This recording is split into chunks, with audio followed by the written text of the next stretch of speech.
சென்னை தண்டையார்பேட்டையைச் சேர்ந்தவர்கள் முனிவேல், கௌரி தம்பதியின் மூத்த மகன் கிரண்ராஜ். ஐடிஐ முடித்துவிட்டு தற்காலிகமாக ஒரு நிறுவனத்தில் வெல்டிங் வேலை பார்த்து வந்துள்ளார்.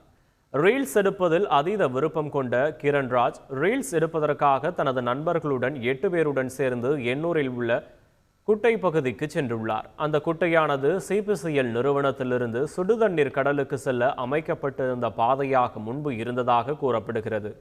பராமரிப்பில்லாத இந்த குட்டையின் அருகே இளைஞர்கள் ஆரவாரமாக ரீல்ஸ் எடுத்து குட்டையில் விளையாடி கொண்டிருந்தனர். அப்போது அந்த வழியாக சென்ற ஒருவர் குட்டையில் விளையாட வேண்டாம் என வெளியேறுங்கள் என எச்சரிக்க அவரை போலீஸ் என நினைத்த கிரண்ராஜ் மற்றும் அவரது நண்பர்கள் அங்கிருந்து வேக வேகமாக தப்பியோடியுள்ளனர். ஆனால் சிறிது தூரம் கழித்து திரும்பி பார்த்தபோது கிரண்ராஜ் காணாததால் நண்பர்கள் மீண்டும் அந்த குட்டைக்கு சென்று தேடியுள்ளனர். அப்போது குட்டையில் கிரண்ராஜ் பரிதாபமாக நீரில் மூழ்கி சடலமாக கிடந்ததைக் கண்டு அதிர்ச்சி